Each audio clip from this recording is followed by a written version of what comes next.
Himtang sa panahon ug latest news. Diyalang sa linyang Pag-asa Mactan, pinagi ni Sir Joseph Marlas. Sir Joseph, mayong adlaw nga Biyernes. Sab Sir Ariel o sa tuwang mga sukitik paminaw. Mao ni ato ang latest weather update.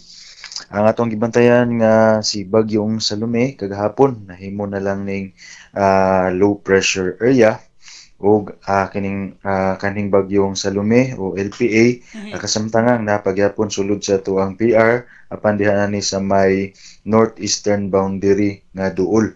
Nahimutang ni sa may kadagatan 270 kilometers kasadpan nga bahin sa may Lawag City, Ilocos Norte. O wala na ni epekto sa panahon sa bisan sang bahin sa atuang nasod. Sa bahin kining Intertropical Convergence Zone o ITCZ mo'y nakaapekto sa Mindanao apil na usab sa may Palawan area.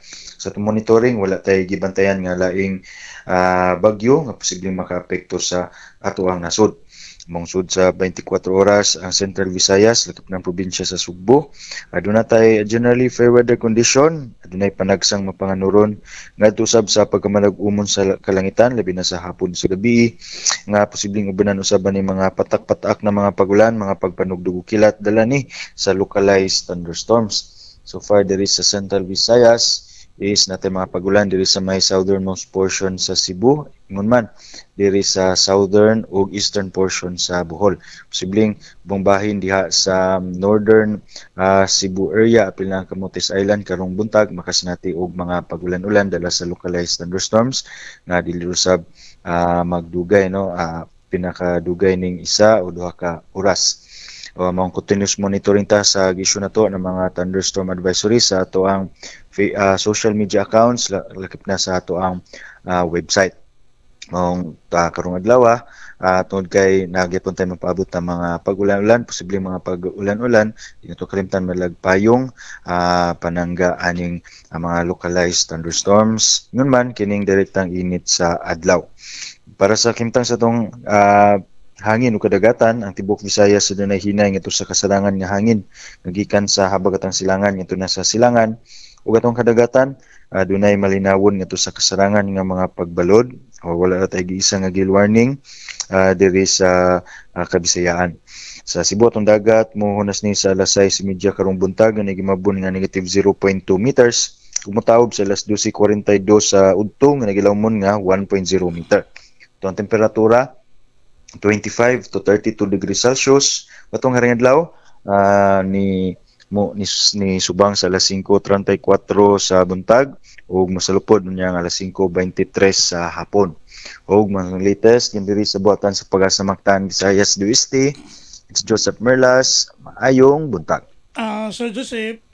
Yes, sir. Katong gabi sir nga grabe ang bunong uwan nga inubanan sa kusog nga kilat o dugdug? Yes, sir.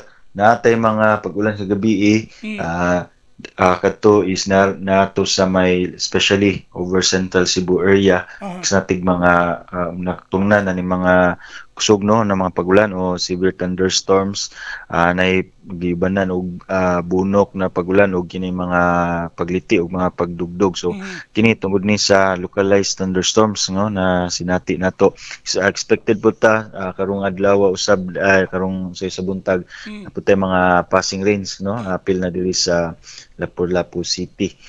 Daliga po ni sa localized thunderstorms nato apil usab ni Sir Ariel kining easterlies no umog hangin nga gikan sa silangan usa ni sa mga characteristics sa ning easterlies nga pusahay ka medyo ato ang mga pagulan naputa ni sayo sa buntag.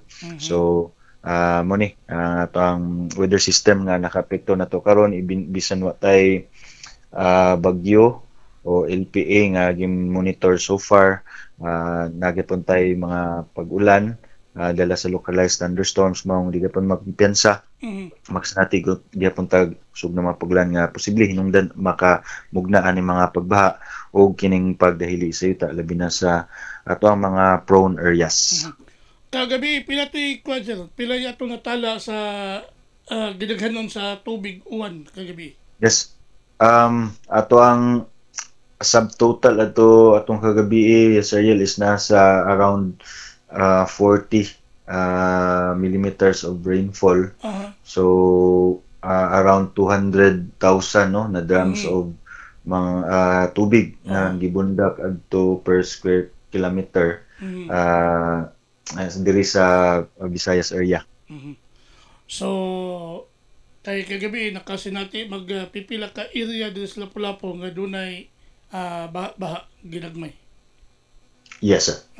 So, salamat nimo Sir Joseph sa atong panahon sa mga pamukaw. Why sa Penasal, sir? Maayong bunta. Okay, good morning. Happy weekend sa Pag-asa. Okay, sir, good morning. Inyo gadabati ang atong dagan sa kahimtang sa panahon. Pinagi ni Sir Joseph Merlas ang atong weather specialist gikan sa Pag-asa Mactan nga naghatod sa atong dagan sa kahimtang sa panahon ining adlaw nga Biyernes pitsa 24 bulan sa Oktubre tuig 2025. Pinagi ni Sir Joseph Merlas ang atong weather specialist gikan sa Pag-asa Mactan. Salamat kayo sa Pag-asa Mactan ug mayong buntag kanatong tanan. Musimba sa kabisi makatungan